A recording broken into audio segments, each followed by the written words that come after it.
Bonjour à toutes et à tous et bienvenue sur ce webinaire sur les nouvelles obligations des organismes de formation pour 2024. Alors la particularité de ce webinaire, c'est qu'il est en simuli-live, ça veut dire que j'ai préenregistré cette présentation que vous voyez à l'écran et par contre je suis avec vous pour le coup pendant 45 minutes en direct au niveau du chat. Donc voilà, c'est une particularité assez sympa sur Webikeo, comme ça je peux rester avec vous sur le chat et répondre à vos questions au fur et à mesure. Donc surtout n'attendez pas la fin de la présentation, hein. Dès que vous avez des questions, moi je suis avec vous ici en direct aujourd'hui sur le chat. Alors, au sommaire de ce webinaire, la sous-traitance en fonction des exigences du référentiel national qualité, Calliope, la V8 et notamment, vous êtes tous au courant de la sortie de la V9 la semaine dernière, donc on va aborder déjà ce premier point-là, voilà, la sous-traitance par rapport à Calliope, et ensuite nous aborderons la sous-traitance en fonction des exigences maintenant du CPF et également une parenthèse sur le portail VAE, puisque vous êtes nombreux aujourd'hui à être préinscrits, certains connectés en direct, donc et vous êtes praticien en VAE, donc je répondrai à vos questions sur cette obligation d'être certifié ou non Calliope. Et bien entendu, nous conclurons avec l'avenir du portage qualité. Et oui, on verra, le portage qualité a encore un bel avenir devant lui. Je vous explique ça à la fin de cette présentation. Alors, la sous-traitance Calliope, que dit le référentiel national qualité? Eh bien, nous allons l'aborder tout de suite. C'est le premier point avec, là, cette slide-ci concerne essentiellement les donneurs d'ordre. Donc, vous êtes un organisme de formation et aujourd'hui, vous faites appel à des formateurs, formatrices, des indépendants, peu importe, mais des sous-traitants, donc des prestataires qui vont assurer et mener vos actions de formation. Eh bien, sachez que il n'y a pas d'obligation pour vos sous-traitants d'être certifiés Calliope, d'après effectivement le référentiel national qualité. Alors la V9 a précisé le nota bene en dehors des cas prévus par des dispositions légales et réglementaires. Et là, vous avez bien compris, c'est la deuxième partie de ce webinaire. Ça concerne bien évidemment les dispositifs très particuliers du CPF et notamment du portail VAE. Mais en tout cas, si vous ne mettez pas en œuvre d'action de formation, ou en tout cas voilà, d'action d'une manière large avec un financement au niveau CPF tout du moins et via le portail VAE, donc France VAE, eh bien vos sous-traitants n'ont pas à être certifiés Calliope. Donc ça c'est le premier point, voilà, c'est important de le préciser. Et ensuite, les sous-traitants. Alors, c'est-à-dire vous, prestataires de formation qui travaillez en fait via un donneur d'ordre, hein, donc un organisme de formation qui va vous sous-traiter ces actions. Eh bien, sachez qu'il y a des indicateurs qui vous ne seront pas applicables hein, si vous décidez de passer la certification qualité. Donc, c'est important, la certification Calliope. Voilà, sur les indicateurs 1, 2 et 3, en tant qu'auditrice, effectivement, c'est très bien que ce référentiel ait été précisé, puisqu'effectivement ça incombe, la responsabilité incombe à votre donneur d'ordre, notamment l'indicateur 1, vous le connaissez très bien, hein, c'est la diffusion de l'information, donc sur les 10 items. Donc vous, en tant que sous-traitant, si vous décidez de passer Calliope, effectivement, vous ne serez pas concerné par ces 3 indicateurs. Par contre, vous êtes concerné par tous ces indicateurs que vous voyez ici affichés à l'écran. Alors, rassurez-vous, hein, ces informations-là, vous allez pouvoir les retrouver, alors soit en téléchargeant la présentation ici sur Webikeo, soit, d'ailleurs là, dans le chat, je vais pouvoir vous mettre d'autres liens, et notamment le lien officiel pour télécharger le référentiel national Calliope, la V9, donc vous allez bien sûr retrouver ces indicateurs obligatoires, donc inutile de les apprendre par cœur. Alors, obligatoires et bien entendu qui seront audités en fonction de votre situation. Là je vois indicateur 32, bien sûr il vous est obligatoire, il s'agit de votre plan d'amélioration continue, mais si vous êtes sous-traitant mais nouvel entrant, eh bien sachez qu'effectivement l'indicateur 32 pour le coup ne sera pas applicable à l'audit initial. Ensuite, les exigences qui ont été précisées pour certains indicateurs. Donc là, c'est important à noter, indicateurs 5, 26 et 30. Donc là, on a des précisions. Vous êtes sous-traitant, vous travaillez donc voilà sur une mission donnée par un de vos donneurs d'ordre. Et bien sur l'indicateur 5, vous allez devoir en tout cas démontrer, et nous on va évaluer votre capacité effectivement à tenir compte des objectifs définis par le donneur d'ordre. Indicateur 26, bien entendu, concernant le handicap, vous devez démontrer effectivement que vous disposez d'un réseau concernant voilà, un réseau de partenaires, d'experts qui pourraient effectivement vous accompagner, réorienter éventuellement vos bénéficiaires. Et bien ça, soit vous avez votre propre réseau, soit effectivement le donneur d'ordre vous transmet une liste de ces partenaires que vous pourriez éventuellement mobiliser. Et indicateur 30, effectivement ici précision très importante, le sous-traitant doit recueillir l'appréciation des bénéficiaires. En toute transparence, c'est quand même très évident puisque vous êtes vous-même au cœur de l'action face à vos bénéficiaires. Donc ça, c'est un point évident. Mais également, donc vous devez recueillir les appréciations de votre donneur d'ordre. Voilà. Tout est bien expliqué dans le référentiel national qualité, mais je tenais juste là à faire un focus très rapide sur ces différents éléments. Ensuite, effectivement, en fonction du contrat que vous avez donc signé avec votre donneur d'ordre, eh bien, vous serez amené à être éventuellement évalué si vous passez votre certification sur les indicateurs 7, 9, 13, 16 et 28. Et pour cette slide, eh bien, comme je suis avec vous ici en direct dans le chat, je vous propose de découvrir l'intrus. Voilà, je vous laisse quelques secondes sur les indicateurs 7, 9, 13, 16, 28. Très clairement, on en a 4 qui ont un lien d'une manière ou d'une autre ensemble, mais par contre, il y en a un qui est un petit peu différent. Voilà, je vous laisse répondre ici dans le chat. Et d'ailleurs, je donnerai la réponse de l'intrus dans le chat. Voilà, comme ça vous conduit à communiquer avec moi, puisqu'encore une fois, je le rappelle, ce webinaire la présentation a été préenregistrée, mais moi, je suis avec vous en direct dans le chat. Alors mes sources, effectivement, en ce qui concerne ces informations-là, j'ai pu les récupérer via le référentiel national qualité, la version 9, mais je vous invite également à découvrir l'article donc sur la question Calliope pour le sous-traitant, la version 9 du guide de lecture qui a été publié par ICPF. Voilà, donc je vous invite à aller sur Google, taper ICPF, donc voilà, article sur les sous-traitants, et vous allez pouvoir retrouver cet article très intéressant qui reprend les éléments que je viens de vous présenter.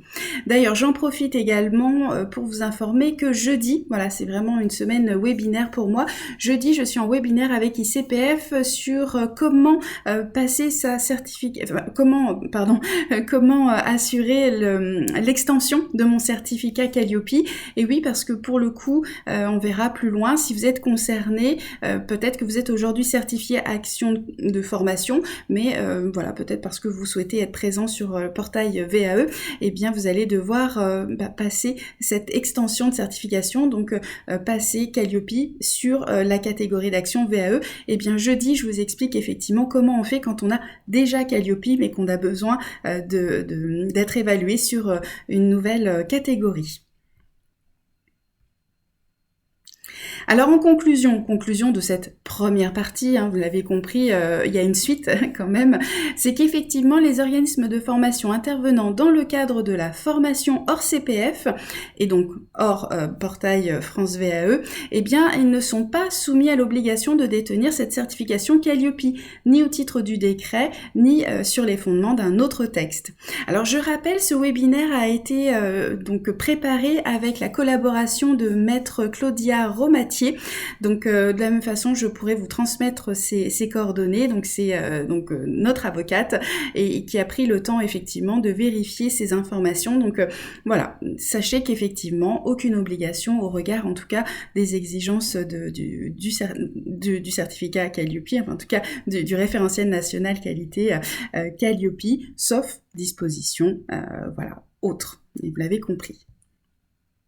Alors, je vous invite à effectivement télécharger la V9, c'est important que vous ayez les informations à la source. La sous-traitance et le CPF. Et effectivement, j'ai rajouté sur ma slide entre-temps le portail VAE, puisqu'effectivement, il n'y a pas que le CPF dans la vie. Donc concernant les obligations CPF, ici sur la présentation, vous allez pouvoir télécharger donc à l'issue de ce webinaire, vous avez quelques rappels. Alors je ne vais pas re-rentrer dans le détail de ces informations-là, mais vous savez déjà que en tant que donneur d'ordre, quand vous travaillez avec des prestataires extérieurs, des sous-traitants, eh bien vous avez déjà un certain nombre d'obligations à respecter, donc suite aux conditions générales d'utilisation de la plateforme Mon Compte Formation. Donc je ne vais pas revenir sur ces conditions générales que je vous invite à télécharger et bien sûr à prendre le temps de bien lire ces conditions générales, bien entendu. Mais là, juste un rappel très simple, parce que pour le coup, c'est important, on va le voir tout à l'heure, hein, sur qui a l'obligation d'être certifié Calliope.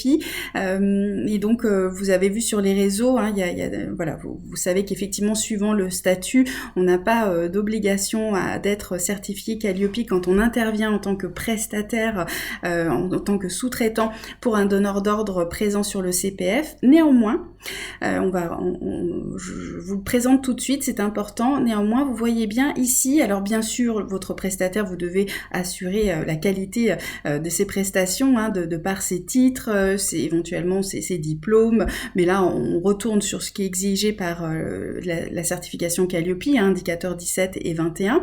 On vous demande effectivement de vérifier que votre prestataire n'est pas sous le coup d'une condamnation pénale, entre autres. Et on demande également à ce que votre prestataire, votre sous-traitant, puisse fournir un bilan, un compte de résultat et une annexe. Ok ? Est-ce que c'est très clair? Un bilan, un compte de résultat et une annexe, qu'est-ce que ça sous-entend? Ça sous-entend que votre votre sous-traitant, votre prestataire, eh bien, il doit tenir une comptabilité. Ok, donc là on va le voir tout à l'heure, effectivement par rapport au décret, on dit voilà, si vous êtes en micro-social, moins de 77 000 €, pas besoin d'être certifié Calliope. Oui, mais attention, pas besoin d'être Calliope, certes, mais par contre, vous avez besoin de fournir un bilan, un compte de résultat et une annexe. Donc, ça signifie que vous devez tenir une comptabilité et voilà, souvent les auto-entrepreneurs, comme on les appelait avant, mais en tout cas, les entrepreneurs bénéficiant d'un régime de micro-social, souvent, ils ne passaient pas par un comptable, ni de logiciel en particulier, donc ils ne pouvaient pas fournir un compte de résultat et une annexe. Donc, c'est important, j'attire votre attention sur ce point-là.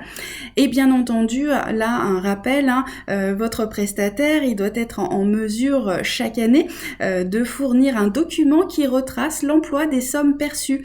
Et de quelle manière est-ce qu'on peut assurer cette traçabilité? Eh bien, c'est à travers un bilan pédagogique et financier.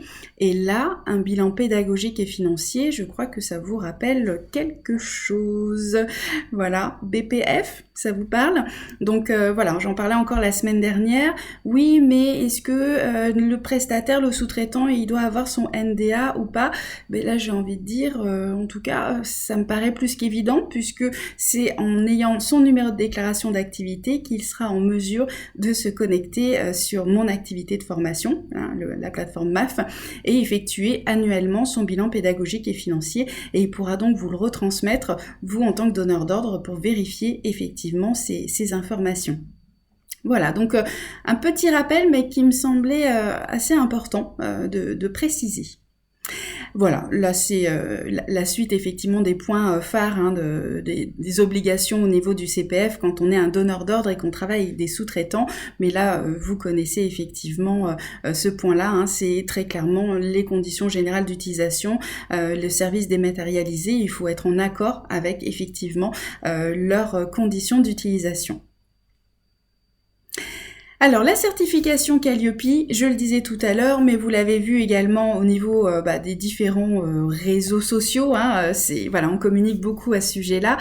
Vous avez compris, aujourd'hui, avec la publication de ce décret, concrètement, si vous êtes en micro-social et parce que c'est des conditions cumulatives, et que votre chiffre d'affaires est inférieur à 77 700 €, vous pouvez toujours intervenir en tant que prestataire extérieur, en tant que sous-traitant sur des actions de formation prises en charge par le CPF.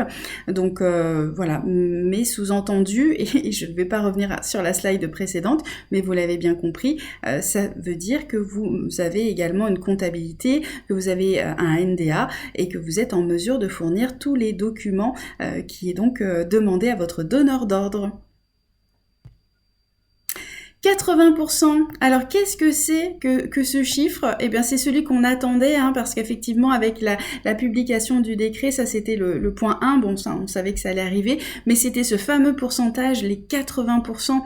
On s'est dit mais comment est-ce qu'on va pouvoir travailler avec nos prestataires et nos sous-traitants en externe? Eh bien, en tant que donneur d'ordre, puisque ce chiffre, je le rappelle, ne concerne que les donneurs d'ordre, donc là je l'ai bien mis au niveau de ma présentation tout en bas, aucun plafond n'est imposé aux sous-traitants aujourd'hui, donc c'est important de le noter.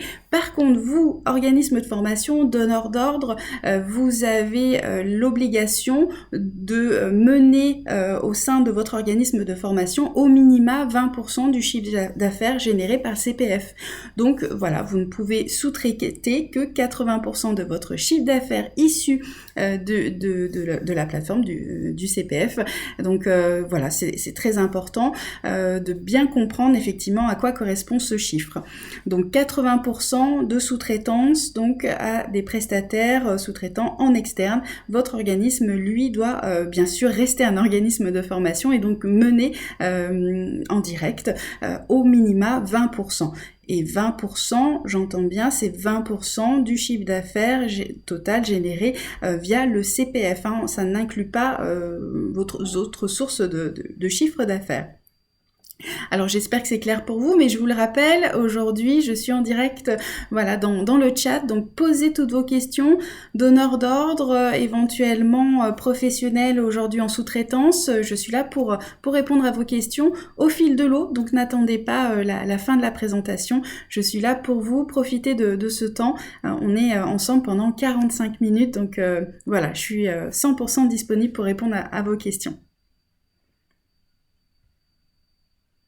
Et concernant la VAE, alors effectivement, là c'est une information que j'ai fait vérifier par notre conseil, donc qui a eu la gentillesse de préparer avec moi ce webinaire, cette présentation. Donc là c'est très clair, il est bien spécifié. L'article qui vise expressément la personne qualifiée AAP, c'est-à-dire qu'effectivement l'architecte accompagnateur de parcours qui souhaite être présent et accompagner un public passant par le portail VAE, il doit être directement certifié Calliope. Alors aujourd'hui, on attend, c'est bien noté, un arrêté précisant les nouvelles dispositions donc introduites par le décret. Mais sachez qu'aujourd'hui, c'est de cette manière-là que notre conseil, donc maître Claudia Romatier, a donc interprété l'information. Donc c'est très clair. Aujourd'hui, vous faites de la VAE, et bien déjà, vous aviez un certain nombre déjà de prérogatives. Il vous fallait être formé déjà au métier de la VAE, donc tout le monde n'était pas en capacité de pouvoir assurer l'accompagnement, et ça c'était déjà très encadré, mais maintenant vous devez, en plus de votre expertise métier, vous devez être directement vous-même certifié Calliope. Alors encore une fois, je sais que là on a des qualiportés et d'autres professionnels qui sont donc dans l'accompagnement VAE, donc je suis avec vous dans le chat pour répondre à vos questions. Alors, télécharger les décrets, oui, s'il vous plaît. Encore une fois, comme pour la version 9, ce webinaire-là, il est là pour décrypter l'information avec vous. Je suis là pour répondre à vos questions, mais je vous invite toujours à récupérer les informations à la source. Donc télécharger les décrets dont nous parlons aujourd'hui. À savoir que, si je n'arrive pas à vous les télécharger directement donc sur Webikeo à l'issue de ce webinaire, j'en profite là, puisque je suis avec vous en direct, direct, je prends quelques instants et je vous ajoute les liens sur lesquels vous pourrez récupérer ces informations, les décrets, les arrêtés et tout ce qui concerne ce que nous venons d'aborder ici ensemble. Alors, quelques dates, donc pour rappel, l'application de la V8, Calliope, hein, la 8e version du référentiel national qualité, l'application est faite à partir donc du 24 janvier. Si vous avez un audit le 24 janvier, eh bien vous serez audité en fonction de cette nouvelle version. L'application de la V9, donc c'est pour le 8 mars prochain. Ok, donc effectivement aujourd'hui si vous êtes sous-traitant, que vous souhaitez passer la certification Calliope, d'ailleurs si vous avez des questions à ce sujet, n'oubliez pas, je suis auditrice Calliope, donc je suis là également pour répondre à ces questions. Voilà, dans le chat, profitez-en, je suis avec vous encore pendant une bonne vingtaine de minutes, donc voilà, je suis là pour répondre à vos questions. Si vous êtes effectivement un organisme de formation déjà certifié Calliope, comme je le disais précédemment, vous avez la possibilité de faire une extension, donc de demander une nouvelle catégorie d'action sur votre certificat Calliope. Et là, je vous retrouve jeudi avec ICPF pour un webinaire spécial sur le sujet. Alors, pour ICPF, pareil, je vais essayer de vous mettre un lien directement dans le chat. Maintenant, si vous tapez ICPF webinaire, vous aurez le calendrier de tous les webinaires qui sont prévus et vous pourrez vous y inscrire. Ces webinaires sont bien sûr accessibles en replay. Et en ce qui concerne l'application, donc pour les obligations d'être certifié Calliope, donc pour les sous-traitants qui travaillent sur des actions de formation, donc transmises par des donneurs d'ordre, pardonnez-moi, donc financées à 100% par le CPF, vous avez cette obligation si vous n'êtes pas en micro-social et si vous avez éventuellement plus de 77 700 € de chiffre d'affaires, cette obligation d'être certifié Calliope, c'est pour le 1er avril. Très bien. Encore une fois, je suis avec vous là en direct dans le chat, donc n'hésitez pas. Et alors, l'avenir du portage qualité. Alors, pour ceux qui me connaissent plutôt bien maintenant, le portage qualité, moi j'ai fondé effectivement Caliportage il y a 4 ans. Donc voilà, j'étais la première à mettre en place cette solution de portage qualité. Aujourd'hui, qui a été repris, malheureusement galvaudé, hein, la terminologie, qui est quand même d'ailleurs portage qualité, c'est une terminologie qui est comment dirais-je, qui est inscrite au niveau de l'INPI, hein, c'est une marque déposée, mais bon, malheureusement c'est rentré dans le langage courant et c'est parfois effectivement pas très bien perçu ou en tout cas pas très bien compris. Il y a 4 ans quand j'ai décidé de fonder le Caliportage, c'était effectivement, et d'ailleurs ça l'est toujours aujourd'hui, l'objectif de vous préparer justement à la certification qualité, mais en prenant le temps. Donc aujourd'hui, je tiens à le rappeler, effectivement, le portage qualité, en tout cas quand il est mené correctement et dans le respect de la réglementation, c'est vraiment un atout pour vous, professionnels, qui avez besoin de vous lancer dans cette étape qualité.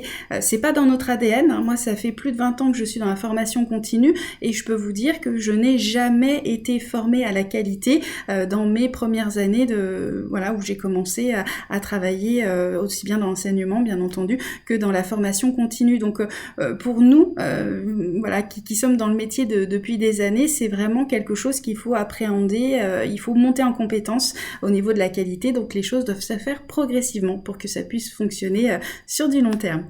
Donc aujourd'hui, 10 bonnes raisons d'être caliporté. Alors ce n'est pas dans l'ordre, mais je tenais à le rappeler, c'est prendre le temps de se préparer à Calliope. D'ailleurs, Caliportage, on a mis en œuvre un incubateur qualité, donc vous pouvez être porté, donc on porte vos actions et en même temps on vous prépare à la certification Calliope. Porter des actions, c'est, là je l'ai mis en avant-dernier, c'est intégrer déjà les bonnes pratiques d'un processus qualité qui existe, qui a fait ses preuves et qui peut vous rassurer. Donc finalement, en intégrant nos process qualité, eh bien vous prenez le temps, par mimétisme, hein, tout simplement, de garder ce qui colle à votre organisation et de mettre de côté ce qui est peut-être trop compliqué, trop chronophage, mais déjà en intégrant durant nos process, vous voyez comment est-ce qu'il faut fonctionner. Puisque je le rappelle, en tant que qualiporté, on vous laisse la main, vous restez parfaitement autonome et indépendant, on vous demande juste d'intégrer nos process qualité et après c'est vous qui menez l'ensemble du process, hein. C'est-à-dire qu'on ne fait pas les choses pour vous chez Qualiportage, c'est aussi un peu la différence. Donc avec nous, vous apprenez et vous apprenez notamment les bonnes pratiques. Alors, être qualiporté, c'est également assurer sa présence au niveau du CPF, tout simplement parce que là, depuis presque un an, on a au moins une candidature sur 5. Vous êtes des qualiportés déjà certifiés Calliope. Hein, donc, vous voyez, être en portage qualité, ça c'est bien au contraire, hein, c'est plus qu'un gage de qualité parce que on a maintenant... alors quasiment, allez, aujourd'hui on doit être, si je dois donner des chiffres, on doit être à au moins 15% de nos qualiportés sont certifiés Calliope avec une certification parfaitement maintenue, hein, en cours. Donc c'est pas juste des professionnels qui auraient été certifiés et qui entre-temps auraient perdu leur certification, non.